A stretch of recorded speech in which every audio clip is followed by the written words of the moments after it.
que les pueden servir a ustedes como conceptos. Lo importante en un reglamento no es tanto lo que dice textualmente, sino lo que es propiamente digamos, el concepto propiamente que maneja, ¿no? Voy a compartir mi pantalla. Me avisan ustedes si se ve o no se ve. A ver, pantalla completa. Sí, no sé si todos ven la pantalla. Sí, arquitecto, sí Sí, se ve. arquitecto. Perfecto, muchas gracias. Bueno, hemos titulado la charla Habilitaciones urbanas en el Perú. Eh, bueno, hasta la fecha de hoy, ¿ya? Bueno, y comenzamos. En realidad, sí, Tito habló un poco de mi experiencia. Efectivamente, yo he sido muchos años funcionario municipal y profesor de la UNI, bueno, primero profesor de la UNI y después funcionario municipal. He trabajado muchos años en varias instituciones públicas. Mi mayor tiempo ha sido en la Municipalidad de Lima y llegué a ser el gerente de desarrollo urbano.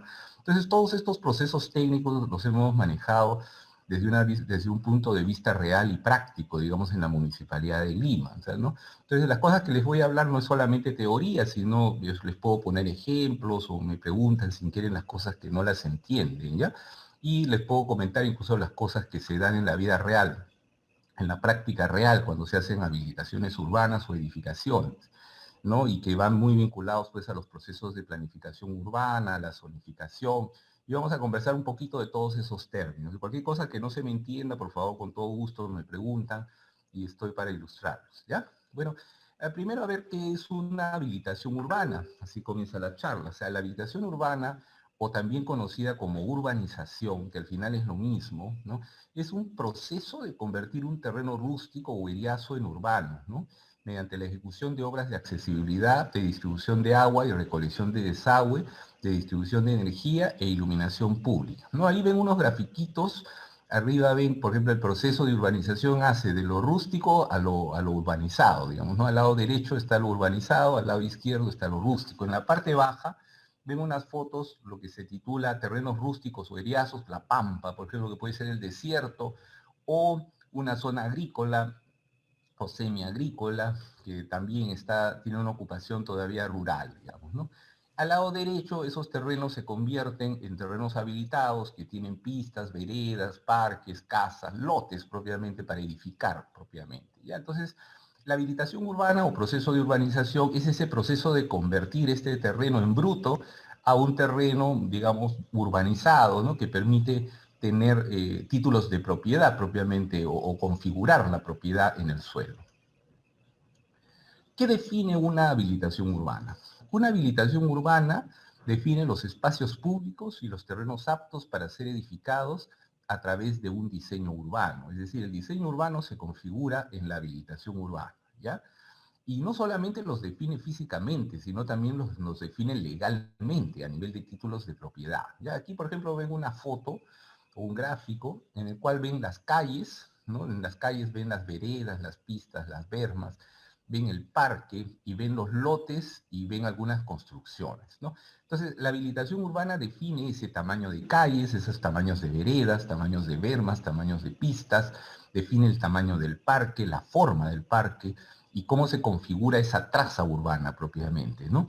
Y también define los lotes y manzanas que van a constituirse de acuerdo a una zonificación determinada, o de acuerdo a lo que la planificación de esta zona ha determinado, ¿ya? Entonces ahí ven, por ejemplo, algunas fotos o gráficos que pueden ver cómo se configuran las calles y los espacios públicos propiamente, que son las áreas públicas y obviamente las áreas privadas, que se denominan lotes. Entonces, una cosa que tenemos que tener en cuenta es que nuestros reglamentos en el Perú, las habilitaciones urbanas son la base para lograr las edificaciones. Entonces, si ustedes estudian un poco la reglamentación nacional de las edificaciones, incluso el reglamento se llama Reglamento Nacional de Edificaciones, pero se llama así porque digamos que la habilitación urbana es un paso previo a edificar. O sea, primero se configuran las calles, o sea, toda la trama urbana, con sus lotes, y sobre los lotes recién se proyectan las edificaciones, ¿ya? El Perú sobre todo se ha hecho así, o sea, las ciudades peruanas han tenido un diseño de lotes primero, y sobre los lotes se ha construido. Por eso hay un proceso de autoconstrucción, sobre todo el caso de las viviendas muy grandes, porque se vendían lotes y la gente construía sus casas, ¿no? Casas de 2 plantas, de 3 plantas, de 1 planta al comienzo, que han ido creciendo y han ido configurando, en el caso de la ciudad de Lima, gran cantidad de urbanizaciones con lotes relativamente pequeños a veces, y por eso es que nuestra ciudad no es muy grande en altura. Las edificaciones son bastante chatas porque siguieron un patrón de habilitación urbana de vivienda unifamiliar con lotes pequeños, el cual no permitía una densidad muy alta, ¿ya? Entonces, el reglamento está diseñado, en el título son 3 títulos, el título 1 que es generalidades, el título 2 que es habilitaciones urbanas, y el título 3 que es el fin último, que es las edificaciones. Las habilitaciones urbanas son consideradas una base para lograr las edificaciones, es decir, no hacemos habilitaciones urbanas para tener lotes, sino para tener edificios al final, ¿ya? Es eso. O sea, no, los lotes sin construir no es lo que se estimula, sino lo que hay que estimular es que hayan construcciones finalmente, ¿no? Edificaciones en este caso. O sea, la habilitación urbana comprende el diseño urbano general, que es el diseño de las vías y la lotización, el diseño de las instalaciones de los servicios públicos de agua, desagüe y energía, así como la definición de las áreas de aportes, ¿no? Entendiendo como áreas de aportes aquellos terrenos o sus equivalentes en dinero, ¿no? Ya eso lo voy a explicar ahora, para los servicios públicos de la ciudad propiamente. Por otro lado, es bueno entender el concepto de lo que es la habilitación urbana con construcción simultánea de edificaciones, ¿ya? A ver, aquí tenemos 2 gráficos. A la izquierda es un plano de habilitación urbana convencional, y a la derecha, bueno, es una simulación de un 3D de una habilitación urbana con construcción simultánea. Vamos a describir la diferencia. En la habilitación urbana convencional se define un plano como el que ven ahí, donde se ven calles, lotes, parques, los aportes y las secciones de vías que ven al lado derecho dibujadas, ¿no? Y sale todo pues el cuadrito de aportes y todas las cosas que se inscriben. Aquí, o sea, esto requiere un plano más, que es el plano de localización y el plano de secciones, de detalles, ¿no? Donde están, digamos, se describe lote por lote con sus coordenadas, digamos, ¿no? Entonces, y cada lotecito se va a inscribir con un título de propiedad mediante una escritura pública propiamente. Es decir, la habilitación urbana configura aquí varios espacios públicos y privados, ¿no? Los espacios públicos se les entregan a la municipalidad, que es quien los va a administrar propiamente, incluidos los parques locales, las vías públicas y parques locales, y los lotes, el urbanizador puede venderlos una vez que ha hecho todas las obras de agua, desagüe, pistas, veredas, ¿ya? Entonces, por eso esa es la organización urbana convencional, que es hecha para hacer lotes. Pero la diferencia es que la habilitación urbana con construcción simultánea es que en la habilitación urbana con construcción simultánea, además de la lotización, diseñamos las edificaciones para que sean construidas en simultáneo. Es decir, que la habilitación urbana responde a un modelo de edificación que se va a hacer en esos lotes, ¿ya? Y que en la actualidad se viene usando bastante, sobre todo para los programas Techo Propio y Mi Vivienda que está impulsando el Estado para viviendas de interés social, ¿ya?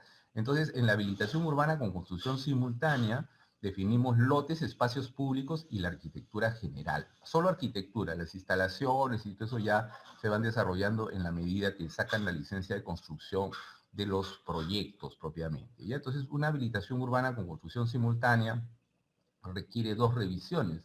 La revisión de la Comisión de Habilitación Urbana, que determina la forma de la lotización y el cumplimiento del reglamento en todos sus aspectos, y un anteproyecto de la parte de edificaciones sobre esa base de lotización de habilitación urbana para definir cómo se configura, digamos, todo el conjunto.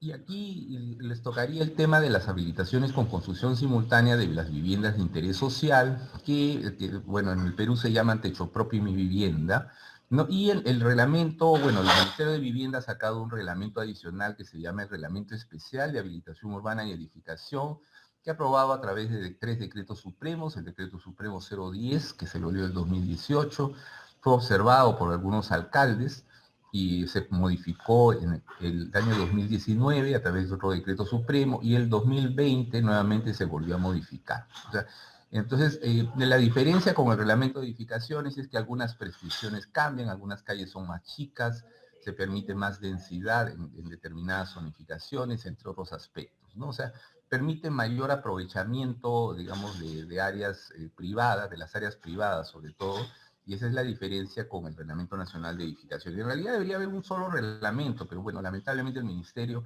en vez de incorporar estas prescripciones en el Reglamento Nacional de Edificaciones, ha creado un reglamento especial aparte, ¿no? Y que, bueno, el cual se viene aplicando. Y que viene siendo cuestionado, lamentablemente, por la Municipalidad de Lima y por algunos alcaldes distritales que no quieren que se aplique en sus distritos y están incluso haciendo acciones judiciales, ¿no? Que permitan que no se apliquen algunos distritos sobre todo. Bueno, lamentablemente eso escapa a lo técnico, pero es lo que está sucediendo en este momento en la ciudad de Lima, ¿no? Cuando gusten, mientras si alguien quiere preguntar algo, me interrumpen nomás y nos detenemos un momento, ¿ya? Entonces, a ver, y aquí un poco este cuadro detalla el procedimiento de habilitaciones urbanas. Esto es importante entenderlo porque sobre todo ustedes que son chicos que ya están cerca de terminar la profesión, la carrera, es que cuando uno hace un proyecto de habilitación urbana hay que tener en cuenta una serie de factores que son necesarios considerar por la complejidad que en muchos casos tiene este proceso, ¿no? Entonces, para esto el Estado ha sacado una ley que se llama la Ley de Regulación de Habilitaciones Urbanas y Edificación, que es la Ley 29090 y su reglamento, donde se regula cómo se hacen estos procedimientos, ¿ya? Entonces, lo primero que uno hace es localizar un terreno rústico. El terreno rústico es una parcela o varias parcelas que se acumulan, ¿no? Y antes de diseñar, uno tiene que investigar un poco. ¿Qué cosa investiga? Digamos, investiga, pero no investiga por investigar, sino investiga con documentos que acreditan ciertas cosas, es decir, demuestra ciertas cosas. Primero, uno de los requisitos es sacar un certificado de zonificación y vías que permite saber en la municipalidad. La municipalidad tiene que certificar qué zonificación tiene esa parcela y qué vías metropolitanas le pasan alrededor, ¿ya? Entonces, ahora yo les voy a mostrar un modelo que está más adelante en una de las láminas, ¿ya? Por otro lado, se tiene que saber si en la zona va a haber, eh, hay factibilidad de servicios de agua, desagüe, de luz, ¿no? De energía principalmente, ¿ya? A veces hasta de gas, ¿no? Entonces, se manda una solicitud a las empresas prestadoras de servicio y ellos responden entregándoles un certificado de factibilidad de servicios propiamente para el proyecto que quieren hacer. Para esto le piden una memoria descriptiva donde ustedes más o menos relatan qué cosa quieren hacer ahí, ¿no? En algunos casos es necesario también presentar un planeamiento integral. El planeamiento integral es un diseño urbano alrededor de la parcela para integrarse con otras partes de la ciudad. Una vía que conecta, calles inconclusas que continúan por la parcela que uno va a intervenir, entre otras cosas. El planeamiento integral en muchos casos es necesario para generar la continuidad vial, sobre todo de los vial o a veces también de equipamientos que pueden estar en la zona, ¿ya? Entonces, el planeamiento integral en algunos casos es el requisito también. Otro requisito importante que se pide en los últimos años es el estudio de impacto vial, porque en el caso de la ciudad de Lima, sobre todo que el tráfico es tan congestionado, es para demostrar que la habilitación urbana tiene las secciones correspondientes de manera tal que no vaya a generar atoros en la ciudad o tráfico mayor al que ya existe, ¿no? Y para eso se pide un estudio que digamos, dice de alguna manera que las secciones de vías y lo proyectado va a fluir con el resto del entorno, ¿no? Entonces, alguna pequeña demostración de esto. La certificación ambiental en algunos casos también es necesaria, ¿no? Para ver cómo afecta al medio ambiente el proyecto que se va a hacer. El estudio de suelos para ver si la calidad del suelo responde a que ese asentamiento pueda desarrollarse ahí, ¿no? El estudio de suelo, bueno, se hace en la UNI, en la Católica, en los laboratorios, y permite saber la consistencia del terreno propiamente, ¿no? ¿Ya? Y cuando estamos cerca a zonas arqueológicas, se saca del Ministerio de Cultura un certificado de inexistencia de restos arqueológicos. Digamos, con toda esa información, recién nos metemos al Reglamento Nacional de Edificaciones y sacamos las prescripciones para diseñar una habilitación urbana. Por eso ustedes ven la flecha roja, la primera flecha roja más larga, Primero nos hemos empapado de todos los requisitos previos y con esta información recién proyectamos la habilitación urbana, ¿ya? Una vez diseñada la habilitación urbana y con todos estos documentos, le pedimos a la municipalidad una aprobación de este proyecto. En la municipalidad funciona una comisión revisora donde, aparte de los funcionarios de la municipalidad, asisten el Colegio de Arquitectos, el Colegio de Ingenieros y las empresas prestadoras de servicios que han otorgado las factibilidades de servicio. Cuando se trate de un proyecto que está cerca de una zona arqueológica, también va un delegado del Ministerio de Cultura. Y entre ellos revisan la factibilidad. Si creen que el proyecto es conveniente, lo aprueban y la municipalidad les entrega un proyecto de habilitación urbana con el cual ejecutan de acuerdo a las prescripciones del Reglamento Nacional de Edificaciones. Una vez que han terminado, entregan las obras a la municipalidad, ¿no?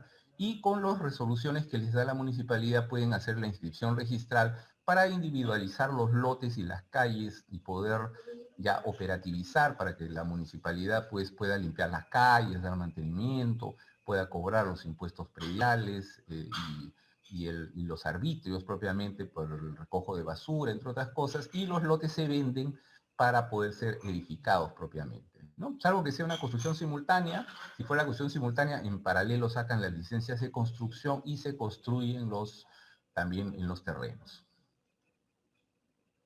Aquí hago un paralelo que es bueno entender que la habilitación urbana es un proceso de titulación, es el proceso de titulación formal para hacer lotes y calles, y que en paralelo pues se ha creado la titulación de asentamientos humanos informales que regulariza las invasiones que en la práctica hacen lo mismo, es decir, las ocupaciones por invasiones, y se ha creado COFOPRI, que en convenio con las municipalidades termina titulando y inscribiendo también en los registros públicos los productos de lotes y calles, pero lamentablemente en este caso los inscribe pues sin agua, sin desagüe, sin pistas, sin veredas, sin aportes, ¿no? Y digamos, bueno, pero es bueno entender que los dos procesos son lo mismo, uno es el formal y el de abajo es el informal, la regularización del informal. ¿Qué se necesita para lograr satisfactoriamente una habilitación urbana? Primero, entender que una habilitación urbana es parte del proceso de desarrollo urbano, ¿no? Y que el proceso de desarrollo urbano, bueno, esta es una lámina elaborada por mí, donde yo defino el proceso de desarrollo urbano en 4 grandes etapas. La etapa del suelo, la etapa de planificación del suelo urbano, la etapa de la habilitación urbana y la etapa de las edificaciones. El producto final es las edificaciones. O sea, un proceso es un proceso industrial en este caso porque se fabrica algo. ¿Qué se fabrican? Edificaciones. ¿Y cuál es nuestro principal insumo? El suelo. Del suelo partimos todos, ¿no? Y del suelo, el suelo primero lo planificamos con las reglas de la planificación, generamos habilitaciones urbanas primero, que son los terrenos con sus calles y su diseño urbano, y las edificaciones después, que es donde van a habitar las personas propiamente, ¿no? Y van a generar sus actividades urbanas, ¿ya? Aquí hay una línea roja con un recuadro que dice SUNAR. Es bueno entender en la habilitación urbana qué cosa es la SUNAR. La SUNAR es la Superintendencia Nacional de los Registros Públicos. Como su nombre lo dice, registra, ¿ya? Registra. ¿Qué es en la práctica los registros públicos? Es un depósito de títulos, eso es, ¿ya? Los registros públicos es el depósito de títulos. Es decir, acá están los títulos de propiedad de todos los terrenos, de todas las casas, de todos los predios, sean propiedad horizontal o no. Aquí se registran todos los planos que ustedes van a diseñar, se registran. Cuando es a nivel de habilitaciones urbanas, registran su diseño urbano con todos los lotes que se parten en títulos de propiedad de lote por lote individualizado. Y en el caso de las edificaciones, a través de las declaratorias de fábrica, terminan inscribiendo sus propiedades, sus construcciones propiamente sobre los lotes. Ya, bueno, hoy día no vamos a hablar mucho de las edificaciones, pero sobre todo nos vamos a referir a las habilitaciones urbanas, ¿ya? Entonces, en este proceso que da productos, es el proceso de desarrollo urbano, es el gran proceso o el proceso de urbanismo también llamado, ¿no? ¿Ya? Pero su producto final son las edificaciones y un paso previo son las habilitaciones urbanas o urbanizaciones. Segundo, o sea, dijimos que primero hay que entender que la habilitación urbana es parte del proceso de desarrollo urbano. Segundo, entender que el primer insumo de este proceso es el suelo, ¿ya? Y el suelo, vamos a dividirlo en dos. A ver, al lado izquierdo ustedes ven un gráfico que dice suelo rural y suelo urbano, ¿ya? Por ejemplo, en el caso del Perú tenemos un solo estado. Todo el territorio peruano es un solo estado. Por lo tanto, el suelo peruano o territorio peruano está compuesto por suelo rural y suelo urbano. ¿Ya? Entonces, lo rural más lo urbano debe dar el 100% del territorio. Lo que no es urbano es rural y lo que no es rural es urbano, propiamente. Hay más rural que urbano, ¿no? Por el caso, casi toda la selva es rural, por ejemplo, ¿no? Gran parte de la sierra también. La costa es lo más urbanizado, digamos, de todo el Perú. Más de la mitad de la población del Perú vive en la costa, ¿no? Más cercanos a la playa, a la Panamericana, ¿no? Entonces, digamos, toda esta zona que más ha desarrollado a nivel de población y de desarrollo urbano, donde más ciudades se han hecho, ¿ya? Entonces, pero bueno, pero ese proceso de cambiar de lo rural a lo urbano, ese es el proceso de habilitación urbana precisamente que estamos describiendo, ¿ya? En el gráfico de la izquierda, en la foto, foto aérea de la izquierda, se muestra un gráfico en el que vemos que todavía, por ejemplo, hay ocupaciones agrícolas casi, ¿no? Agrícolas, seriazas en parte, ¿no? Y que en la parte superior de la foto vemos que se empieza a urbanizar. Al lado derecho ya está urbanizado prácticamente, ¿no? Entonces ya pasó de rural a urbano, o sea, ahí van viendo el proceso, cómo se fue dando de rural a urbano, ¿ya?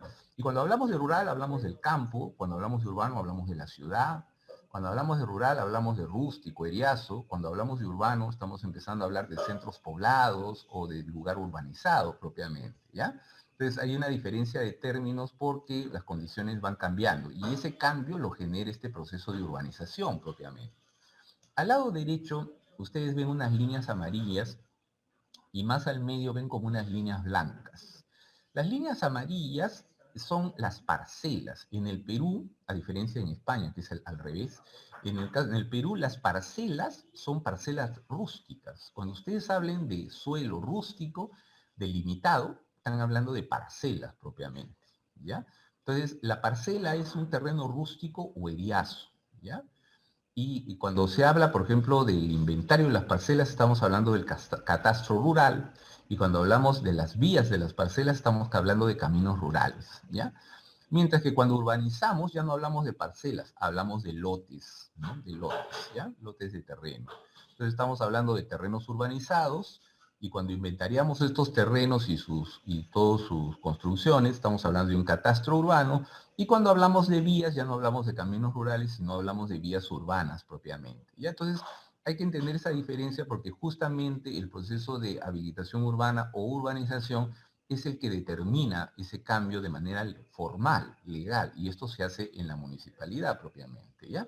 Entonces, hacer habilitaciones urbanas, para hacer habilitaciones urbanas previamente, hay que analizar la situación físico-legal del suelo que queremos habilitar, porque entendamos que la habilitación urbana tiene mucho que ver con el paisaje, es decir, con hacer planos con coordenadas y todo, porque no se pueden superponer los predios, o sea, los predios tienen que estar calzados o dibujados de tal manera que encajen para que no se inscriban sobre propiedades de otros, ¿no? Entonces, y a veces nuestra tecnología estuvo un poco atrasada recién en los últimos años con el avance de la tecnología, se está haciendo que sean más precisas estas inscripciones, ¿no? Y en muchos casos se tienen que corregir inclusive porque empiezan a haber superposiciones entre parcelas y entonces a la hora de urbanizar existen problemas para calzar las calles, ¿no? Porque aparentemente hay superposición. O a veces hay terrenos que se han agarrado parte de otra parcela y tienen que renunciar a partes de partes de terrenos que se han quedado, digamos, mal ocupados y hay que ponerlos de acuerdo a los propietarios para poder calzar, digamos, toda la trama como se va desarrollando. ¿Ya? Por eso es que es importante hacer un estudio de títulos inicialmente cuando se hace habilitaciones urbanas para conocer bien la base de los terrenos que uno está, de las parcelaciones o de las parcelas que uno está utilizando para poder intervenirlas y hacerlas lotes y calles, ¿no? Tercero, a ver, primero dijimos era entender que la habilitación urbana es parte del proceso de desarrollo urbano. Segundo, entender que el primer insumo de este proceso es el suelo. Tercero, entender que para plantear las habilitaciones urbanas se deben seguir las reglas que genere el Estado en cada lugar del país. ¿Ya? Eso es importante, ¿ya? Eso es importante. O sea, el Estado le genera reglas a las habilitaciones urbanas, porque como entenderán, un predio rústico va a pasar a ser público y privado. Es decir, y para que ese proceso se pueda dar, el Estado ha puesto las reglas de juego. Y esas reglas de juego se llaman la planificación urbana y vial de la zona propiamente, ¿ya? La cual desemboca al final en normativa urbana y edificatoria, ¿ya? Entonces, para la normativa, para la planificación urbana y vial de la zona se hacen los planes urbanos, o planificación urbana, y esta va a determinar propiamente la vialidad. Por ejemplo, ahí ven el plano ese es el plano del plan vial de Lima, donde las líneas de colores determinan, son como las venas de la ciudad, las vías, ahí están las vías expresas, las vías arteriales, las vías colectoras, y cuando ustedes hacen una habilitación urbana, le piden una certificación a la municipalidad en su certificado de zonificación y vías, donde la parcela que ustedes tienen la graban en ese plano para saber si está siendo atravesada por alguna de estas vías, ¿no? Y eso se lo certifica la municipalidad en un certificado que se le llama de zonificación y vías. Y en la parte baja ven un plano de zonificación donde igual la municipalidad con el plano que ustedes le presentan dibuja el plano en el plano de zonificación de Lima y les dice exactamente qué zonificación o zonificaciones tiene su parcela, para que en base a esa información ustedes puedan diseñar propiamente, hacer el diseño urbano de esa urbanización, ¿ya? Y al lado derecho tenemos el Reglamento Nacional de Edificaciones que establece las prescripciones, es decir, todos esos, digamos, todos los tamaños que tienen que tener las cosas, ¿no? Para poder diseñarlas, ¿ya?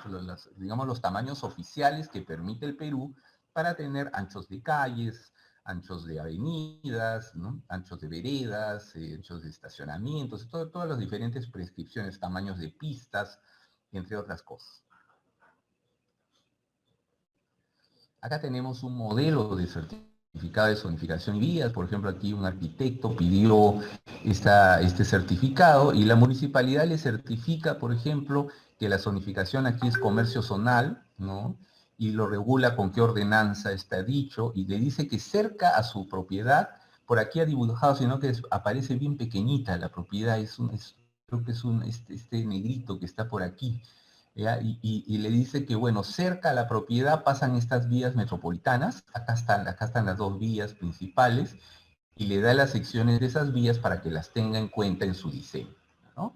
A veces el predio le pasa la vía por el medio, también esa figura, o el intercambio vial lo afecta en un porcentaje. Entonces, a la hora que se diseña, se tiene que reservar esa parte porque esa parte va a terminar siendo del Estado finalmente. Y bueno, una vez que tenemos ya la información de la zonificación y de la vialidad, recién podemos empezar a diseñar propiamente. Después que hemos sacado también, para que se pueda utilizar el reglamento, ya hemos sacado información que hay agua, que hay desagüe, porque a veces SEDAPAL les responde que va a haber agua en 10 años, por ejemplo. Entonces, su habilitación urbana recién tendrá vigencia después de 10 años, ¿no? Ya, pero a veces sí hay, o va a ser gradual, entonces lo tienen que plantear la habilitación urbana por etapas, porque el agua va a ir llegando de a pocos, o a lo mejor hay agua solamente para hacer baja densidad y no media o alta densidad. La Municipalidad de Lima también trata de poner las zonificaciones de acuerdo a las posibilidades que tengan de agua, ¿no? De agua, desagüe o de servicios para poderse desarrollar, ¿ya? Entonces, aquí es bueno ya, a partir que ya han llegado hasta aquí, es necesario que entiendan el Reglamento Nacional de Edificaciones, ¿ya? Que es el título 2, sobre todo, que habla de las normas técnicas de diseño y ejecución de las habilitaciones urbanas, ¿ya?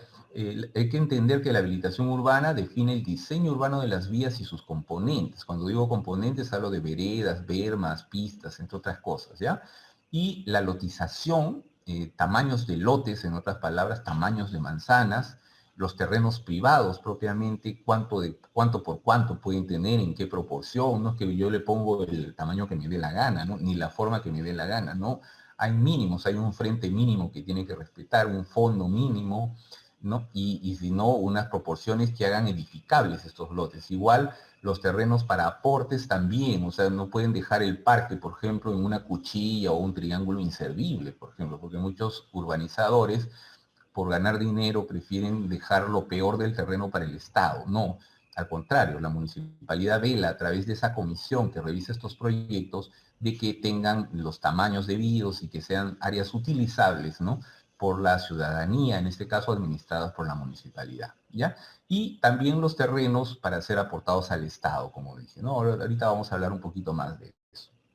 Al lado izquierdo, la estructura del Reglamento Nacional de Edificaciones, un título general, que es el título 1 de generalidades, el título 2 de habilitaciones urbanas y el título 3 de edificaciones, ¿ya?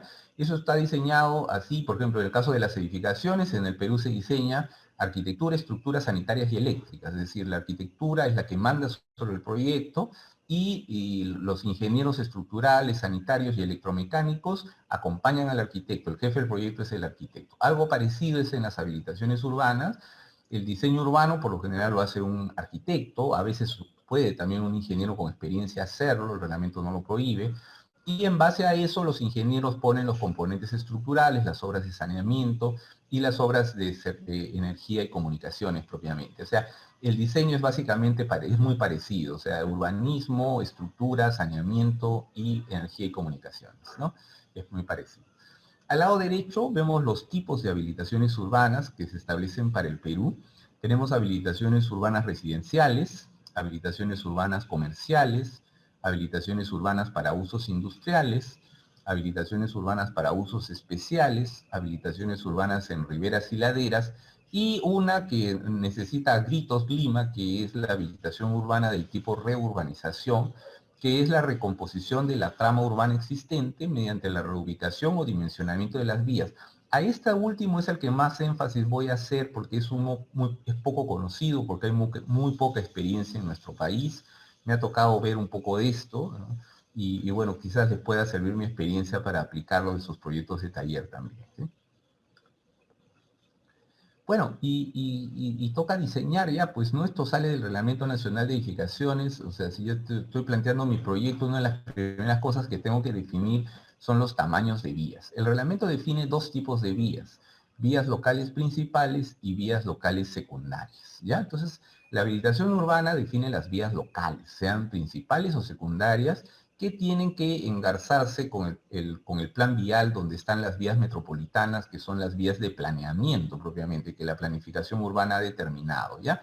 Entonces acá, por ejemplo, se define de acuerdo al tipo de zonificación, es decir, los componentes para vivienda, comercio, industria o usos especiales, ¿no?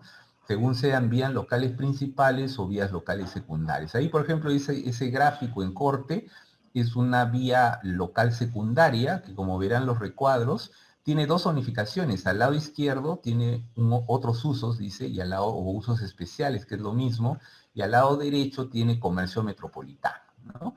Entonces, de acuerdo al cuadrito y en el recuadro, verán que para el otros usos, ¿no? Corresponde primero una vereda de 1,80, dice entre 1,80 y 2,40, pues se le está poniendo 1,80, ¿no? Una berma permitida de 2,20, ¿no? La pista, dos módulos de 3 metros, o sea, pasa a ser 6 metros, y para el lado de comercio metropolitano, la vereda tiene que ser de 2,40, como dice el recuadro, el estacionamiento de 5,40, ¿no? Y da un total de 17,80 de vía, ¿ya? De acuerdo al reglamento, ¿no? Y así ustedes van armando sus vías, de acuerdo al reglamento. Y la comisión y la municipalidad se encarga de que ustedes no disminuyan estas vías. Las pueden hacer más grandes, sí, pero no pueden hacerlas menores. El reglamento establece los mínimos. No tienen que ser exactamente, pueden ser más grandes, sí, de pronto deciden hacer la vereda más grande, la hacen más grande, la pista más grande, ¿no? El estacionamiento más grande. Pero eso ya es el diseño propiamente, ¿ya? Pero los mínimos son los que se establecen en este cuadro. Sin embargo, tengo que decir que este cuadro un poco que va quedando desfasado y ya necesita actualizarse, ¿no? Y aquí un poco voy a hacer una crítica al cuadro y al proceso de habilitación urbana en un enfoque aún no contemplado en las normas de habilitaciones urbanas de nuestro reglamento y que tienen que ver con la vialidad y transporte sostenible, ¿no? Entonces, digamos que con el inicio del siglo XX, porque nuestro reglamento es de inicio del siglo XX, pero digamos, en los últimos años ya se viene desarrollando el desarrollo urbano sostenible, donde la mayor prioridad en la ciudad es hacia los peatones, ¿no? Continuando por los ciclistas, y de ahí sigue el transporte público y vehículos de emergencia, los operadores de carga, el transporte de carga, y al final menos prioridad tiene el vehículo particular propiamente, ¿ya? Y aquí, por ejemplo, ven unas fotos, miren la comparación, por ejemplo, el espacio ocupado por 48 personas en bus. Cuando van en un bus, van las 48 personas, lo ven dibujado acá a lo izquierdo, en una foto a lo izquierdo. En bicicleta ocupan este espacio, y en automóvil, miren la cantidad de espacio que ocupan, ¿no? Es decir, la vía pública se ha hecho para automóviles, ¿no? Y eso ha sido, pues, producto de la arquitectura moderna y, bueno, todo el desarrollo moderno que hubo durante el siglo XX, ¿no? Entonces, esta tendencia en este siglo XXI se va invirtiendo, y verán arriba, por ejemplo, se está privilegiando al peatón, es decir, las veredas amplias para los peatones, ¿no? Es más, las veredas bajan para que incluso las sillas de ruedas puedan cruzar, ¿no? Los cruceros peatonales muy bien delimitados, ¿no? ¿No? Y en segundo lugar están las bicicletas, miren, ¿no? Los espacios para caminar, con bosques, o sea, las grandes veredas donde la gente puede caminar y aprovechar el paisaje, ¿no? Y en segundo término están las bicicletas, ¿no? Entonces en la ciudad empiezan a aparecer espacios para bicicletas, ¿no? Los ciclovías donde estacionarse, incluso en los edificios privados también ya empiezan a aparecer todos los espacios para bicicletas. Esto es parte, pues, de la arquitectura sostenible, o el transporte de vialidad sostenible, digamos, ¿no? ¿Ya? Y el transporte público masivo, ¿no? Está tratando de ordenar de alguna manera para que las vías de la ciudad se descongestionen y no sean tanto para vehículos, sino más bien se tiende a ser para peatones, para bicicletas, y sean mucho menos contaminantes, ¿no? Y dejar espacios para los vehículos necesarios, nada más. O sea, ir bajando la dotación de vehículos en general, ¿ya? Entonces, esto es una crítica al reglamento. Como verán en este cuadro, no se contempla ni espacio para ciclovías, y estas veredas son tan generales que no hay ninguna prescripción en cuanto a determinadas zonificaciones, a que las veredas deban ser más grandes aún. Es decir, son módulos muy generales. Obviamente cada municipalidad podría ampliar el criterio. Lamentablemente, como se hace poca planificación urbana en las municipalidades, pues aplican solo el reglamento y no están implementando, digamos, enfoques contemporáneos como los que se vienen desarrollando en el mundo, y recién empiezan a salir algunas iniciativas en algunos distritos de Lima y en algunos planes que se empiezan a formular todavía a nivel teórico, pero que esperemos que se lleven a la práctica en los próximos años. Habiendo diseñado las vías, pasaríamos al diseño de la lotización, ¿ya? La lotización básicamente son los terrenos y el manzaneo propiamente, ¿no? ¿Ya? Entonces, esto se define de acuerdo al cuadro de zonificación, ¿ya? Cada zonificación establece prescripciones para tamaños de lote.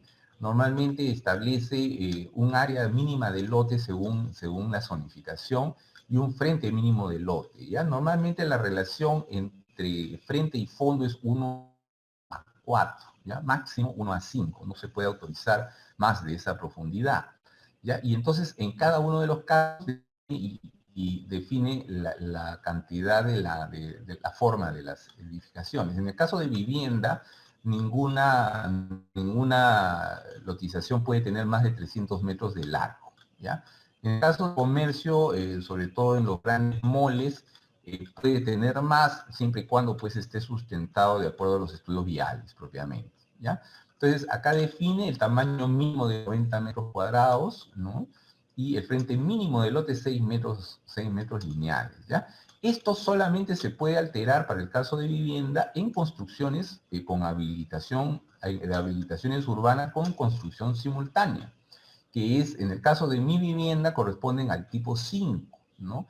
Que establecen esas prescripciones que uno puede incluso tener lotes más pequeños que los que dice aquí, pero siempre y cuando se comprometa a hacer las casitas o los edificios tal cual se han diseñado de acuerdo a esa construcción con de habilitación urbana con construcción simultánea, ¿ya? Entonces, aquí estas son las prescripciones generales que establece el reglamento. Y bueno, acá a la izquierda están un poco, digamos, las formas que cogen estas urbanizaciones, y que normalmente tienen, para un lote ser considerado como tal, tiene que tener por lo menos uno de sus frentes frente a una vía pública, ¿ya? Porque por ahí le llegan los desagües y todos los servicios de energía, ¿no? Entonces para poder tener accesibilidad. No pueden haber lotes mediterráneos, o sea, no se puede pasar por propiedad de terceros para acceder a lotes, ¿ya? Siempre tienen que estar sobre una vía pública. ¿Qué son los aportes de habilitación urbana? Pasan a ser los predios que ayudan a que la comunidad interactúe, ¿no? Un aporte de habilitación urbana son los parques, por ejemplo. Son los espacios de terreno destinados, por ejemplo, a parques, que es diferente a jardines, ¿no? Los terrenos para escuelas, terrenos para servicios públicos, llámese central de bomberos, comisarías, etcétera, ¿no? Y acá en el reglamento se establecen, por ejemplo, los tamaños mínimos, ¿no? El tamaño mínimo para un parque es 800 metros cuadrados, ¿ya? Alguien podría preguntar, pero profesor, mi parcela es muy chica y a la hora que si le pongo el parque de ese tamaño, me quedo casi sin lotes y más las calles que planteo. Entonces, cuando la parcela es muy chica y la recreación pública no entra, se puede pagar el aporte de la recreación pública, pero eso solo lo autoriza esta comisión que revisa, que es parte de la municipalidad, ¿ya? Y bueno, hay que dejar terrenos para el Ministerio de Educación, para los otros fines y para parques zonales, que en el caso del parque zonal básicamente es casi como un impuesto lo que se paga, porque finalmente los lotes que se dejan, los remata a ser par para poder seguir implementando los parques existentes simplemente, ¿no? Ya, porque no se crean hace muchos años nuevos parques, ¿no? Entonces, es esto, un poco, acá está, digamos, los aportes de habilitación urbana. En el caso de los aportes no hay construcción simultánea, solamente se dejan los terrenos y queda a cargo de cada entidad desarrollar la comisaría, la central de bomberos, la escuela. El parque sí lo entregan, pero lo entregan básico, ¿no? Con tierra y con veredas propiamente, ¿no? Y el resto ya se encarga la municipalidad. El planeamiento integral, por ahí lo mencioné. En el caso del planeamiento integral tenemos que, por ejemplo, se trata de integrar, por ejemplo, este es un caso de Lurín, por ejemplo, este es un terreno muy grande, es un terreno de 800 hectáreas muy grande, ¿no? Que se configuró en la ciudad, en la parte alta de Lurín, y había que integrarlo a la ciudad, por ejemplo, ¿no? Acá sí se tenía que hacer todo un planeamiento integral porque hasta la vía periurbana le atraviesa el terreno, por ejemplo, ¿no? Y tenía que encajarse en la forma de la parcela, bueno, son parcelas muy grandes, ¿no? Y todas las vías metropolitanas que van a conectar internamente toda la zona, es decir, encajar, en otras palabras, el planeamiento integral es encajar la parcela a lo que resta de la ciudad para que no interfiere, sino yo no puedo cercar esto y tapar la ciudad, ¿no?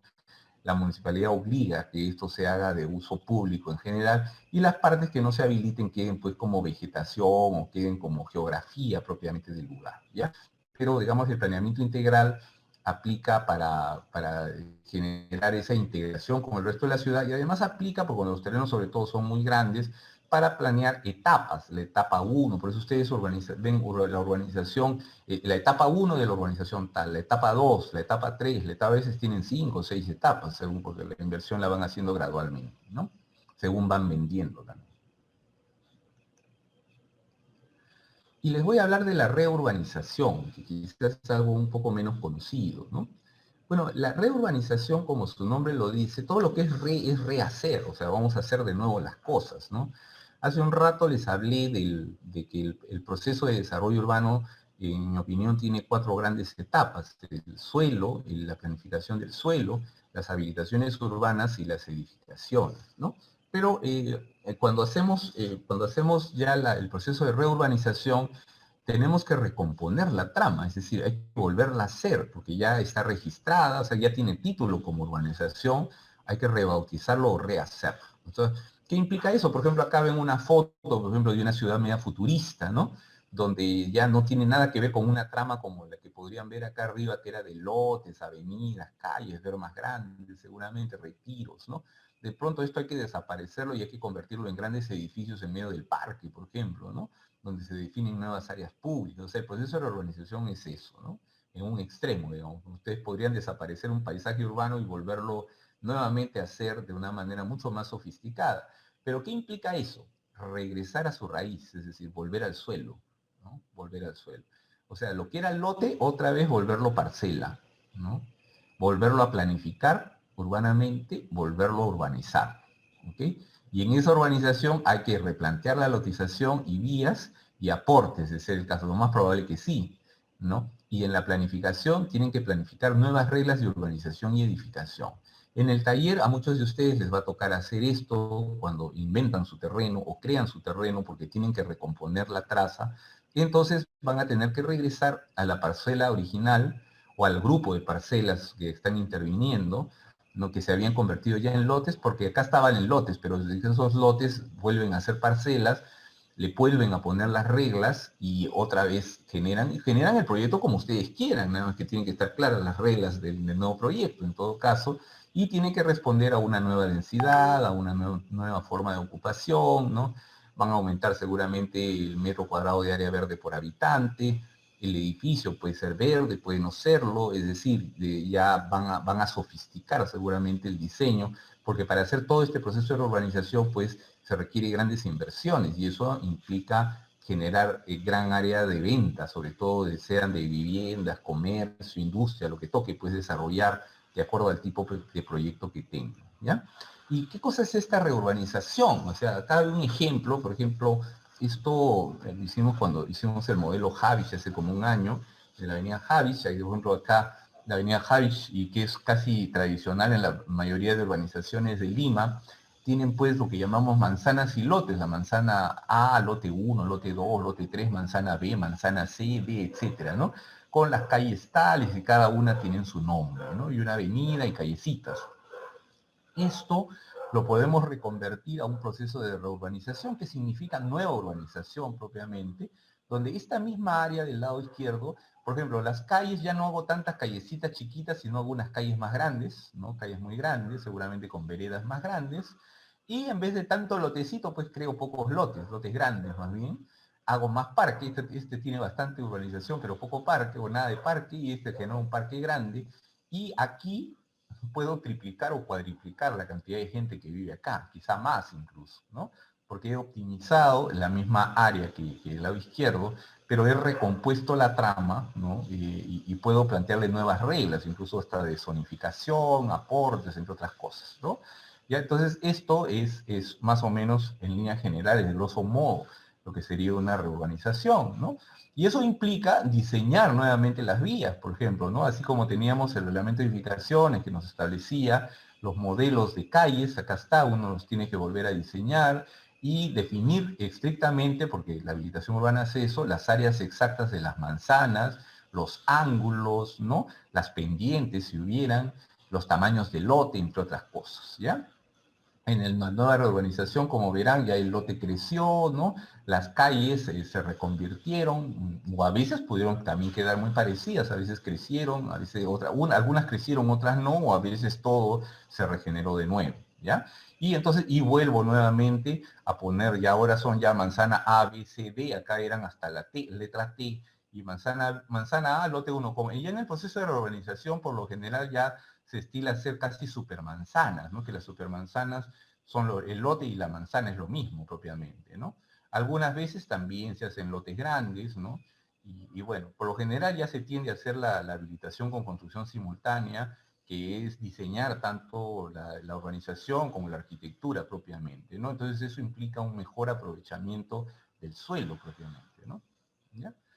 Bueno, y dentro de la reurbanización, como esta reurbanización es una redefinición de lotes, manzanas y áreas públicas, esto implica que se apliquen procesos de desafectación de usos de suelo y asignación de nueva zonificación, ¿ya?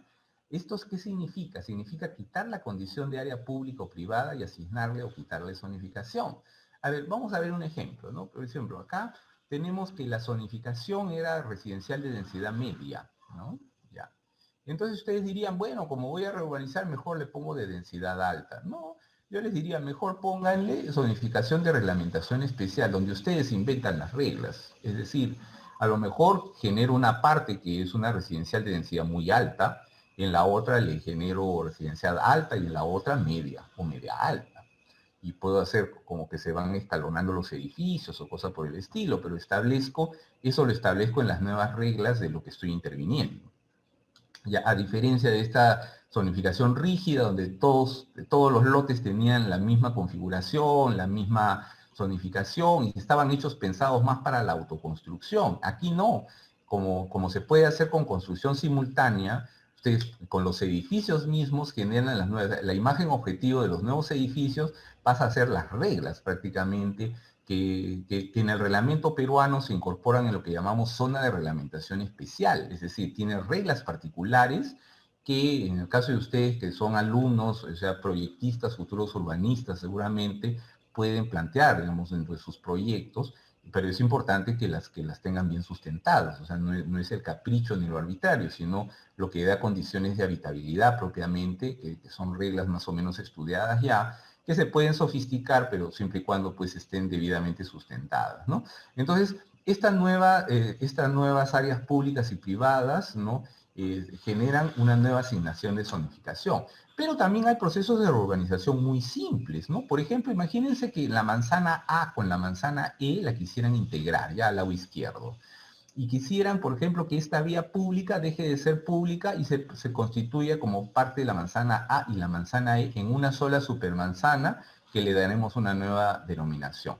En ese caso, por ejemplo, la reurbanización es fácil. Lo que hay que hacer es desafectar esta vía pública, porque por acá pasan desagües, entre otras cosas, y instalaciones de energía, ¿no? Y simplemente le cambiamos la condición de pública a condición privada. Eso lo puede hacer la Municipalidad de Lima, que es la única autorizada a desafectar, por ejemplo. Eso también es un proceso parcial de reurbanización donde integro 2 manzanas, pero también pude integrar 4, ¿no? Ahora, otro proceso de reurbanización es, por ejemplo, ven este manzana E parque, ¿no? Este manzana E parque, por ejemplo, yo puedo juntar las manzanas C, D, G, H, las junto a las 4 y las vuelvo parque. ¿Qué estoy haciendo?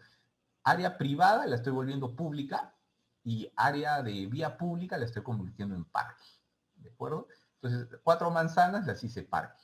Eso también es un proceso de reurbanización o más sencillo, un proceso de desafectación de usos de suelo y asignación de suelo. O sea, le quité la condición de un tipo, sea de privado, lo volví público, y le asigné zonificación. En el caso de un parque, la zonificación es de recreación pública, zonificación de recreación pública, ¿ya? Entonces, el proceso de reurbanización es un proceso que puede ser desde algo muy sencillo, como integrar algunas partes públicas o privadas a reconfigurar una parte de la trama de la ciudad, como puede ser una cosa muy radical también donde cambiamos la figura ya de la trama urbana y generamos un proyecto de otra naturaleza propiamente. Bueno, acá eso es un ejemplo de mi taller que creo que guarda relación con un poco lo que están haciendo ustedes también. Yo también he tomado la futura estación de la línea 2 del metro, pero aquí la he tomado, esto está cerca de la San Marcos, está justo en la avenida Alborada con la avenida Venezuela, justo entre los paraderos de la avenida Tingo María y el paradero de San Marcos. Pero digamos que aquí mis alumnos en taller 4 están haciendo también un proceso de reurbanización, pero ese proceso lo van a plantear de diferentes formas y cada grupo lo va a hacer de maneras distintas y cada alumno ya va a desarrollar un modelo hipotético, digamos, del edificio que quiere desarrollar dentro de esa trama nueva que va a crear. Pero miren, para esto, bueno, nosotros hemos creado un poco las calles, ¿no? Un poco la trama del conjunto. Y les he puesto un ejemplo de algo cercano, que es la Universidad de San Marcos, porque encontré unas fotos antiguas. Esto es de un libro del año 44, una foto aérea del año 44, donde aquí en verde yo ven ustedes la Universidad de San Marcos, para que vean cómo se ha dado el proceso de urbanización. Miren, la avenida Venezuela es de 1924, que las primeras ocupaciones de esta zona vienen desde la avenida Venezuela, ¿ya? Entonces, la foto es del año 44. Miren cómo está configurado esto, en puras parcelas, ¿no? Porque todavía era rústico, miren. Incluso acá hay varias huacas que se han comido, incluida San Marcos, donde está el estadio de San Marcos, era una huaca, ¿no? ¿Ya? Entonces, miren, esto era San Marcos. Esto fue una habilitación del Estado que ahora se llamaría una habilitación de usos especiales, ¿no? Porque es una habilitación educativa, en este caso para una universidad, ¿ya? Entonces, bueno, todas estas parcelas se configuraron en un solo título que hicieron la habilitación urbana de la Universidad de San Marcos, que ahora es el campus universitario propiamente, ¿ya? Pero al lado derecho ven una foto de 1998. Entonces, por ejemplo, ya está urbanizado, ¿no? Y ya no solamente existe la Avenida Venezuela, existe la Avenida Colonial. La Avenida Colonial aparece como en los años 50 todavía, creo, en este sector. Por eso acá en la foto de la izquierda la ven recién proyectada, en la foto de la derecha ya existe, ¿no? Y entonces, y ven, por ejemplo, en la parte superior derecha está lo que es la unidad de Mirones, me parece que es, sí, creo que es Mirones esta, sí, ya. Y al V3, lado, perdón, la es, V3. perdón, la V3, tienes razón, es la V3, la V3, es la V3, exacto, ¿ya? Al lado izquierdo ya hay otras urbanizaciones, ¿no? Que se han ido configurando, y en la parte baja igual, ¿de acuerdo? Pero miren, miren la diferencia entre la foto de la izquierda y la foto de la derecha. Acá en la izquierda está sin habilitación urbana, acá no hay habilitación, nada está habilitado, ni en la Universidad de San Marcos. Todo era rústico, todo eran parcelas de chacra y huacas. Y lo único habilitado era el camino, pues, que era la avenida Venezuela, que te unía a Lima y al Callao. Ni siquiera la avenida Colonial existía en 1944. En la actualidad incluso hay más que esto ya, porque ya todas estas casitas están haciendo edificios ahora, ¿no? Entonces, ¿qué implicaría, por ejemplo, que intervenir esta zona? Es reurbanizar, no hay otra, porque ya todo está urbanizado, ¿no? Por ejemplo, si quisiera, incluido San Marcos, si quisieran hacerlo, si hay que recomponerlo, hay que reurbanizarlo. La diferencia de San Marcos es que es un gran título de una sola, por eso es de usos especiales, porque en este caso es un equipamiento de la ciudad de la universidad con mayor razón si es universidad pública, ¿no? Y bueno, allá esto está a la derecha, porque San Marcos, como verán, está acá a la izquierda. Y un poco, claro, mis alumnos han estado configurando las habilitaciones urbanas aquí. Aquí han habido varios tipos de habilitaciones, por ejemplo, ¿no? La San Marcos, que bueno, en este caso era usos especiales porque es educación, pero el resto tenemos las de vivienda, por ejemplo, la unidad vecinal número 3, como bien decía Arturo, que está acá al lado izquierdo, la unidad vecinal de Mirones, que era la unidad vecinal número 2 propiamente, también hecha por el Estado, y el conjunto habitacional palomino, que son habilitaciones urbanas hechas por el Estado en su momento, ¿no? Y que, bueno, configuraron los títulos, por eso están puestas un poco en naranja. Por otro lado, en amarillo están las urbanizaciones convencionales hechas por privados, la urbanización Los Cipreses, la urbanización Chacraríos, la urbanización Las Brisas, Pando, entre otras, ¿no? Que como configurarán, este es el Reglamento Nacional de Edificaciones, ¿no? Los lotes que tienen que estar, perdón, los parques que tienen que estar máximo uno debe caminar desde su casa 300 metros para llegar a un parque, los tamaños mínimos de parque, etcétera, etcétera. Entonces ahí están. Por eso es que tienen parquecitos cercanos, más o menos de acuerdo, no se pueden concentrar todos. El reglamento peruano dice que tienen que estar a ciertas distancias para que todos tengan acceso a los parques, ¿no? Verán todas estas urbanizaciones tienen esa característica, ¿no? Acá en rojo aparece la Chancadora, que es un asentamiento humano propiamente, porque la Chancadora fue una ocupación de una fábrica antigua, de una chancadora, efectivamente, que era de un italiano. El italiano terminó en deuda, se fue del país y como no podía pagarle a sus trabajadores, les dejó el terreno para que lo ocupen.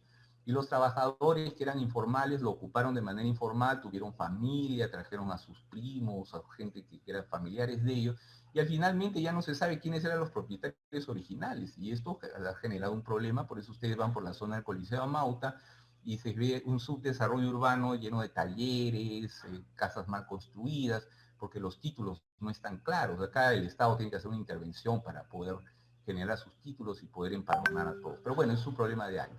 Y por otro lado, las urbanizaciones industriales en morado, que son lotes grandes, que originalmente cuando existía la Avenida Venezuela, pues tenía todos estos predios industriales, entre ellos Donofrio y otros, que gradualmente van a tener que irse. En este caso, bueno, en nuestro taller estamos aprovechando para volver a urbanizar esta zona, y si es necesario reurbanizar también partes de varios de estas zonas que se están también creciendo, sobre todo con la presencia pues de la estación, que va a generar aumento de plusvalías y obviamente aumentos de densidades. Entonces eso va a generar, digamos, grandes inversiones alrededor, que finalmente van a requerir de un proceso de reurbanización y de habilitación urbana de partes de estas fábricas que están, digamos, en desuso en muchos casos, y que van a tener que mudarse a otras partes, ¿no?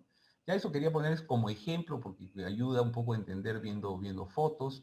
Y bueno, y dejarles al final algunas inquietudes de cosas que son un poco vacíos en las normas peruanas, y que por ejemplo acá hay ejemplos de otras partes del mundo, como el caso del Central Park de Nueva York, al lado derecho, ese gran parque. Por ejemplo, en el Perú no se permiten concentrar los parques, por eso nuestros parques son bien pequeños. Ahí en la ciudad de Nueva York, por ejemplo, uno tenía que pagar el aporte para que el Estado haga el gran parque central. Entonces los edificios podían crecer mucho y los parques se iban concentrando en un solo gran bosque que tiene la ciudad de Nueva York, ¿no?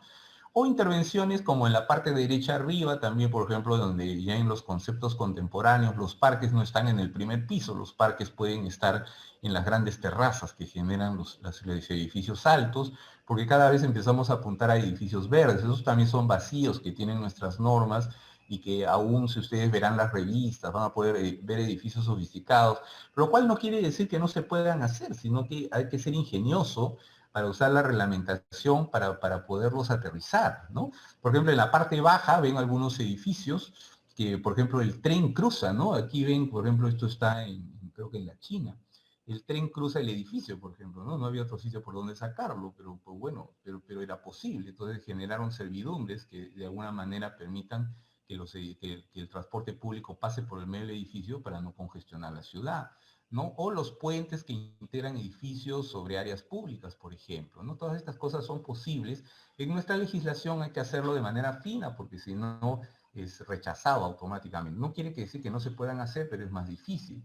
Y un ejemplo de ello está al lado izquierdo, que se llama el Arcomar, ¿no? El Arcomar, por ejemplo, es una solución inteligente al subsuelo de un parque público, donde se hizo una concesión público-privada, donde se ha generado un lindo centro comercial sobre un terreno inventado en el subsuelo de un parque, ¿no?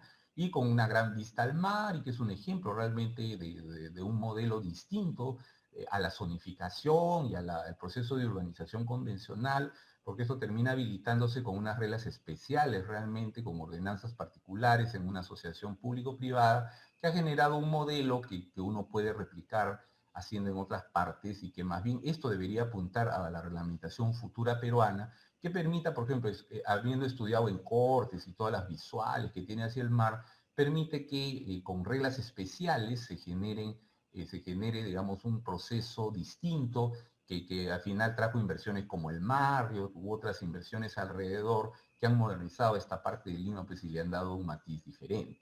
Sin embargo, tenemos que reconocer que hay intervenciones antiguas en nuestra ciudad, como los portales de la Plaza de Armas, los portales de la Plaza San Martín, que, como verán, son espacios públicos dentro de la propiedad privada, que finalmente a través de servidumbres han permitido intervenciones que si bien no son como los ejemplos donde el tren pasa en el medio del edificio, pero sí permiten ocupaciones como este edificio de la SUNAT, que también es de un arquitecto extranjero que trabajó en el Perú aquí varios años y que, por ejemplo, ha permitido anchar las vías muy angostas del centro de Lima y salen a la Plaza San Agustín, ¿no? Y integra, digamos, el primer piso del edificio con unas dobles alturas y mecanismos que amplían las visuales, por ejemplo, ¿no? O sea, han habido ensayos en el Perú interesantes que pueden ayudarles también como ejemplos reales, ¿no? Y en la parte alta, un edificio de Salmona, ¿no? Donde ven este espacio circular, es un espacio privado y público al mismo tiempo, porque está abierto al público las 24 horas, sin embargo es parte de una biblioteca que está en Bogotá, ¿no? En un centro cultural propiamente, donde, digamos, el camino de la vereda se va metiendo al centro de la plaza y después sale nuevamente, y acá hay una suerte de cafeterías, donde el espacio público y el privado se empiezan a juntar de alguna manera en una regulación especial que permite integrarse mejor a la ciudad y no tener lo que a veces mucho vemos aquí, donde las edificaciones pues se encierran hacia adentro, ¿no? Y en realidad niegan la ciudad, cuando la ciudad es lo que genera la seguridad, la interacción entre las personas, ¿no? El uso del espacio público y privado integrados, ¿no? Donde hasta se pierde qué es lo público y qué es lo privado, y uno no se da cuenta. Algo parecido nos pasa en Larcomar, ¿no? De pronto estamos en el centro comercial y estamos, entre comillas, entre propiedad privada y propiedad pública, y el parque que es público y algo así por el estilo, que le da una riqueza a la ciudad, que a veces nuestros procesos de habilitación urbana pues no han sido del todo pensados en ese sentido, y que más bien ahí es donde hay que aportar, y precisamente con sus diseños y tratando de generar las reglas adecuadas para poderse desarrollar, planteando hipótesis, por supuesto, puede generarse una ciudad distinta, mucho más rica, con mucho más elementos, con elementos contemporáneos que ya usan otros países del mundo y con los conceptos y enfoques actuales pues del desarrollo sostenible que está en boga, ¿no? Bien, yo llegaría hasta ahí, porque estoy dispuesto a las preguntas que tengan a hacer, o en cualquier otro momento podemos ver también sus proyectos, quienes tengan a ver y que les critique alguna de las cosas vinculadas a la habilitación urbana, cómo la están planteando, si tienen procesos de urbanización, con todo gusto, ¿no? Sí, hasta aquí llega mi exposición, Arturo y Tito, muchas gracias. Más bien Gracias a las ti. consultas, con las consultas que gusten. Gracias. Gracias a ti, Pepe, muy amable. Preguntas para el arquitecto Vargas Díaz, por favor. Con algunas consultas, comentarios. Sí, Enrique, buenas noches. Buenas noches, Dante. ¿Qué tal? Sí, una consulta sobre lo último que habló sobre el tema de las servidumbres. ¿Esto, por ejemplo, actualmente es provechoso o es contraproducente?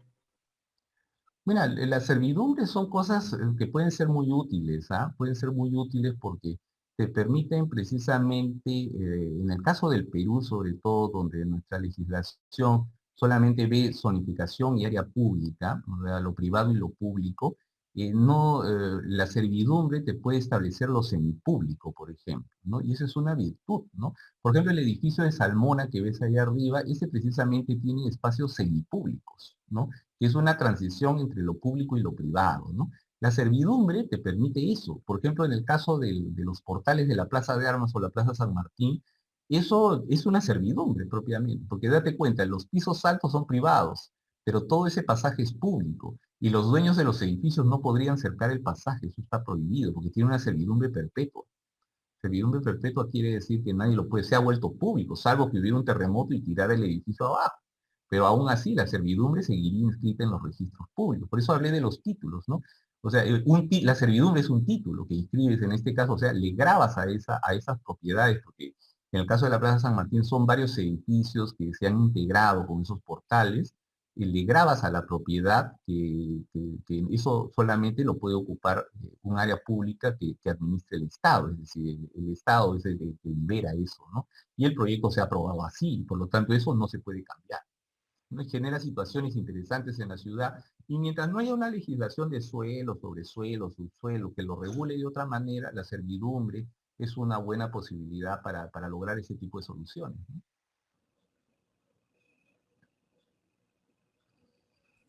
Ok, gracias. ¿Ya? Bien, Dante. Otra consulta. Aprovechemos que está el arquitecto. Yanmira Basilio levantó la mano. Sí, Arquitecto, Yanmira, adelante, por favor. tenía una consulta respecto a la reurbanización. Sí. Cuando se realiza esta reurbanización, ¿se puede plantear nuevos parámetros urbanos para este sector o estos parámetros tendrían que conjugarse con los de el resto del distrito al que pertenece? Ya, sí, sí se puede plantear, efectivamente. Por eso planteé la zonificación de reglamentación especial, ¿no? Más bien, en mi opinión, lo ideal es plantear una nueva planificación, una nueva forma digamos, de diseñar. Mira, por ejemplo, aquí yo ponía este cuadro, ¿no? Por ejemplo, cuando reurbanizas, regresas primero a estudiar las parcelas, pero nuevamente le generas las nuevas reglas a ¿no? Es decir, la zonificación la haces de nuevo, ¿no? Y por aquí mencionaba que, bueno, que mencionaba que convenía, por ejemplo, acá pongo, ¿no? Ponerle la zonificación de reglamentación especial. La zonificación de reglamentación especial es una zonificación que no tiene reglas, que las reglas hay que inventarlas. Normalmente en los planos de zonificación de Lima se pone zonas de reglamentación especial, aquellas zonas especiales que van a ser sujetas a procesos de renovación urbana. Por ejemplo, ya el mercado mayorista, toda la zona del mercado mayorista se estableció unas zonas de renovación urbana o zonas de reglamentación especial. ¿Por qué? Porque la idea era que cuando se hagan los proyectos urbanos, los proyectistas o urbanistas generen esas reglas de cómo va a ser esa nueva zona. Porque ahorita, por ejemplo, se ha hecho el parque, pero el parque realmente no está planificado, o sea, simplemente han desocupado el antiguo mercado mayorista y lo han hecho parque, pero la verdad es que ahí debería generarse un proceso distinto, es decir, de ocupación distinta, con reglas distintas. Otro ejemplo es el centro de Lima, que lo declararon, por ejemplo, plan maestro, ¿no? El plan maestro del centro de Lima, por lo que lo declaró la UNESCO, ¿no? El Centro Histórico de la Humanidad, entre otras cosas, fue declarado por la UNESCO, Patrimonio Mundial, ¿no? Entonces, ahí, por ejemplo, una obligación fue generar una zona de reglamentación especial, ahí lo han dividido por zonas de tratamiento, por ejemplo. Entonces, ahí no se aplica la zonificación convencional de Lima, sino reglas especiales porque ahí date cuenta no hay un lote igual al otro, porque las ocupaciones han sido producto de subdivisiones sobre todo, y es muy difícil establecer una sola regla para todos los lotes. Entonces, ahí se han establecido reglas nuevas. En un proceso de reurbanización que no es en zonas históricas, es conveniente más bien plantear nuevas reglas de urbanización, nuevas reglas de zonificación propiamente, donde puedes combinar las existentes, o sea, o puedes usar también las existentes, ¿no? Puedes hacer también un cambio de zonificación, pasar de una zonificación a otra, también eso es válido, ¿no? ¿Sí? Ah, ya, sí. Entonces, si en todo un sector se definió que tenga una zonificación de reglamentación especial, cada manzana, cada sector, el proyectista lo formula estas Claro, claro, ah, exacto. Tú puedes definir, por ejemplo, nuevos tamaños de calles, diferentes a los del reglamento que te enseñé. Me dice el profesor, yo quiero una super alameda, pues no sé, pues de 30 metros, 50 metros de ancho. Eso lo definí yo. Y sus componentes ya no es la vereda de 1,20, pero yo quiero que tenga 6 metros, ¿no? Porque voy a tener alta densidad, ¿no? O más, incluso, o 720, no sé. O todo es, pues el piso es homogéneo de un extremo al otro, por ejemplo, ¿no? Y le doy un tratamiento especial, ¿no? A diferencia de lo que dice el reglamento de edificaciones, que tiene que ser de cemento, no, tiene otra estructura, ¿no? Igual en los lotes, ya no hay lotes, ya para mí son supermanzanas, les determino, y las alturas van a ser de acuerdo al tamaño de la supermanzana, es decir, y yo las planteo de otra manera, pero eso sí, o sea, ¿qué te determina la zonificación? La zonificación te determina dos cosas, ¿ya? Tamaños de calles, tamaños de lotes o manzanas, pero en la parte de edificaciones te determina lo que es áreas libres, alturas de edificación, te determina retiros, te determina coeficientes de edificación, te determina el uso de azoteas, las series de ocupaciones que puedas tener. O sea, esas son las reglas. O sea, la zonificación, en otras palabras, cuando dices reglamentación especial, en realidad te haces un certificado de parámetros urbanísticos nuevo, de urbanísticos y edificatorios nuevo, ¿no? Si quieres, combinas las reglas que existen o te traes reglas de otro país y las calzas acá, ¿no? Agarraste la revista, te agarraste tu referente, te gustó y adapta el referente a que ese referente se pueda hacer ahí, porque vas a generar las reglas. O quieres hacer un edificio verde, pues todas las azoteas van a ser parques, por ejemplo, y eso va a ser considerado como parte del aporte del parque. Esa es tu nueva regla, esa es tu nueva regla, ¿no? Es decir, invéntate. Estamos en la universidad, o sea, pero eso en realidad debería ser posible en la vida real. En España es posible, pero ellos tienen pues legislación de suelo importante, o sea, que la tienen 70 años elaborando, la han cambiado 7 veces, y ellos, por ejemplo, tienen procesos de planes parciales que le llaman, donde, por ejemplo, no expropian la tierra, pero ponen de acuerdo a los propietarios por zonas de manzanas y recomponen la trama y a todos los reubican y los propietarios aceptan porque las reglas son bien claras, ¿no? Y trabajan con fondos de inversiones y todo que permiten que las ocupaciones se garanticen, la gente se muda y se reconvierte en un proyecto urbanístico de manera integral. En el Perú hay que hacerlo con acuerdos y con imaginación, pero la imaginación tiene que partir de un proyecto urbanístico. En este caso ustedes como estudiantes o futuros arquitectos urbanistas pueden plantear. El futuro de Lima debería poder ser hacer procesos de reurbanización. Obviamente hay que hacerlos inteligentes, pues, o sea, no hagan lo más difícil, o sea, partamos de algo posible que gradualmente se vaya recomponiendo tramas de manera inteligente, generando plusvalías, ¿no? Si yo recompongo, por ejemplo, toda esta zona izquierda para hacer un superparque, sí, pues, pero ¿quién me lo financia? ¿Quién me lo financia? En cambio, si yo hago la mitad de estos parques y en la otra mitad hago que viva 4 veces la gente que vive ahí, esos departamentos, esas viviendas que están ahí, o hago un centro comercial pues muy potente, me va a financiar no solo el parque, sino todas las inversiones, ¿no? Entonces ahí hay un poco de juegos económicos también que ayudan a que las cosas se logren o no se logren, ¿no? ay, muchas gracias. Ya, mira, y eso se trabaja con equipos multidisciplinarios normalmente, pero normalmente el arquitecto es el que lidera pues toda la parte de proyecto urbanístico, ¿no? Sí.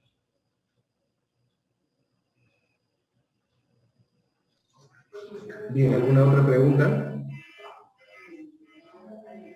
Arquitecta, una consulta. Justo en base a esta zonificación de reglamentación especial, también es aplicable cuando estamos hablando de zonas arqueológicas, como lo que había mostrado acerca del complejo Maranga, Claro. porque Claro. O sea, es aplicable al 100%, obviamente sin tocar las huacas, ¿no? Claro, claro, lo que pasa es que, mira, ahí, sí, buena tu pregunta, mira, a ver, te explico. Lo que pasa es que, mira, en el caso del Perú, el Instituto de Cultura, ahí Tito me ayudará, creo que se ha creado recién en los años 70, me parece, Tito, ¿no? Creo que el primer Sí, Instituto de Cultura más o menos de fue en la 1970. época del gobierno militar. Sí. Exacto, en el gobierno militar, ¿ya? Y mira, esta foto, por ejemplo, es del año 44, donde las huacas al Perú no le importaban mucho, de cuenta, mira. Por eso es que al año desaparecieron las huacas para hacer la Universidad de San Marcos, ¿no? Entonces, a partir de la aparición del Instituto de Cultura en los años 70, recién se coge la importancia de valorar el patrimonio. Es más, antes el centro de Lima, si ustedes ven las intervenciones de los años 40, 50, se botaban casonas históricas y se hacían edificios inmensos, ¿no? Entonces abrieron la avenida Emancipación, abrieron la avenida Bancay, la avenida Tacna, cortando hasta San Francisco, lo cortaron en dos, o sea, es una cosa que los conceptos han ido cambiando con los años, pero en el tema de las huacas, por ejemplo, esto que han hecho que es un crimen actualmente, es decir, todas las huacas las han parcelado y más bien ahora quienes defienden la huaca son los sanmarquinos, que no permiten que se hagan las orejas de la intervención vial que quería hacer la Municipalidad de Lima. En la actualidad, yo hablé, por ejemplo, aquí cuando veíamos los requisitos para hacer una habilitación urbana, creo que por aquí están, no, un poquito más adelante, ¿no?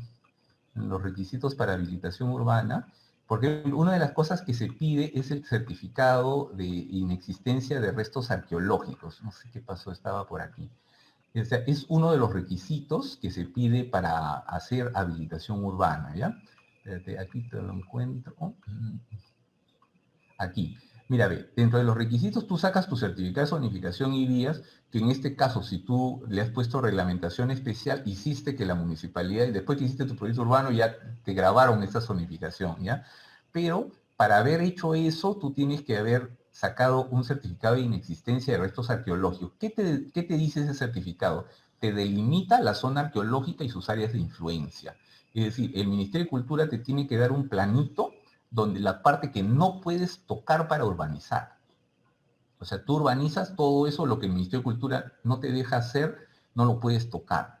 O sea, tienes un plano de límite y tú cambia todo. Y a eso no le pone zona de reglamentación especial, a eso le pone otros usos, que es usos especiales, huaca usos especiales, le pone o algo así, ¿no? O sea, lo graba con la Municipalidad de Lima, lo graba con una zonificación que no puedes tocarla propiamente, ¿sí? Porque es patrimonio, ¿ya? Entonces, ahora está regulado, pero antiguamente, como verás en el ejemplo de San Marcos, hacían lo que les daba la gana, o sea, la vía atravesaba en toda la huaca y no les importaba, ¿no? Ya, y aparecían las edificaciones. Ahora no se puede hacer eso, por eso precisamente el proceso de urbanización es bien delicado porque uno tiene que preservar lo que es importante para la ciudad, ¿no? ¿Ya? Pero en el caso de las huacas más o menos es así, ¿no? De acuerdo, gracias, arquitecta. Ya, Marcela.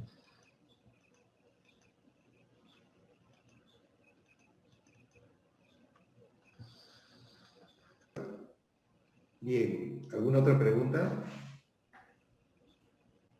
Bueno, Pepe, muchísimas gracias. Como siempre, muy ilustrativa tu charla y el compartir tu conocimiento y experiencia. Con todo gusto, y para ver los trabajos de los alumnos, Claro, vamos a encontrar una justamente. forma y vamos a ir viéndolos a ellos también. Justamente van a entrar en el proceso y están formulando las primeras aproximaciones a la reconfiguración del área. Ya. Y esto que has explicado, que has mostrado, justamente yo creo que les abre los ojos porque pareciera que la ciudad la vemos congelada, ¿no? O sea que lo que está es imposible de cambiar, ¿no? Claro, así es. Y sabemos que eso no es verdad, sabemos que cuesta trabajo, pero sí es posible hacerlo. Exacto. ¿No? Y que en el Perú, tarde o temprano, tendremos los instrumentos legales para poderlos hacer de manera más rápida y posible, ¿no? Exacto. Ya, por ejemplo, la propuesta de la Ley de Desarrollo Urbano ya está presentada en el Congreso, ¿no? Sol Ángel la ha defendido y, bueno, si no hubiese estado Sol de ministra, ¿no? Difícil que alguien tuviese... Sí, claro. Sol Pero bueno, Ángeles exalumna de ya dio punto Tramontana, de ¿no? discusión, lo cual es muy importante, ¿no? Claro, y ahí se instaló el tema, ¿no es cierto? Ya se instaló el Entonces, tema, efectivamente. claro, esa ley, si se otorga, va a ser un instrumento que va a permitir esto, modificar los suelos, va a dar una serie de herramientas para transformar los suelos de una manera pues mucho más eficiente e interesante, ¿no? Para que justamente lo que se puede soñar, porque nuestra tarea como arquitectos es justamente vislumbrar la ciudad posible, ¿no? La ciudad que queremos y Exacto. los abogados vienen a después decir cómo hacerlo. Pero eso no es que los abogados primero establecen lo que hay que hacer y nosotros seguimos, es al revés. ¿No? En el planeamiento urbano justamente se vislumbra esa ciudad, ¿no? Así es. Así debe ser. Por ejemplo, Bien. En el caso de la Ley de Desarrollo Urbano, por ejemplo, a ver, en el Perú esto viene pues muy atrasado, pero por ejemplo nosotros hablamos mucho de Colombia, del desarrollo que ha tenido Colombia en los últimos años, en las últimas décadas en realidad, y Colombia parte precisamente desde su Ley de Desarrollo Territorial, que es el equivalente, digamos, a la Ley de Sí, Desarrollo Urbano que se quiere hacer acá. Pero ellos, por ejemplo, su primera ley es del año 87. ¿No? les Y la tomó mucho modifican en el tiempo. año 98, y la ley del 87 fue muy mala. He tenido la oportunidad de hablar con el autor de la ley, de la Sí, sí, primera, me acuerdo. ¿no? Lo Y invitaron recuerda acá. que lo trajimos a Lima cuando Sí, yo tú era lo decano de trajiste, claro. Contratación, ¿no? Y mira, y la verdad es que la primera ley él mismo confesó que era bastante mala porque era muy utópica y teórica. Y después de Claro. varios años de experimentación, ayudó al ministro de Vivienda que reconvierta la ley, y es la ley que ha permitido una serie de innovaciones en Colombia. Tan es así que Medellín ha llegado a considerarse la ciudad más innovadora de América el año 2013. O sea, es decir, que los colombianos han avanzado muchísimo, y esa ley es una réplica de la ley española propiamente. Española, sí. Por lo que los españoles han generado eso desde los años 50, de su primera ley, y la han cambiado Claro. 7 veces, ¿no? Claro, que Entonces, empezó con la tierra agrícola, pues en realidad, ¿no? Con claro, las claro, parcelas agrícolas que eran altamente ineficientes, ¿no? así es, exactamente, así es, ¿no? Entonces, Sí, y el Perú lamentablemente, pues, o sea, con los temas de los suelos, las expropiaciones las ha negado, pero al ciento, protege demasiado la propiedad, entonces hace muy difícil las cosas, ¿no? Y encima la Eh, zonificación la regala con los cambios de zonificación, entonces es un tema que hay que revertir urgentemente, pero para hacer real la ciudad y que estos proyectos que planteamos desde la universidad sean posibles de manera más sencilla y más fácil, ¿no? Mucho más operativa, ¿no? ¿No? Así Sí, es. Justamente hay que visualizar esa ciudad, ¿no? Que se debe hacer para ir sentando las bases, ¿no? Si todo esto no se hubiese discutido, pensado, hablado, ¿no?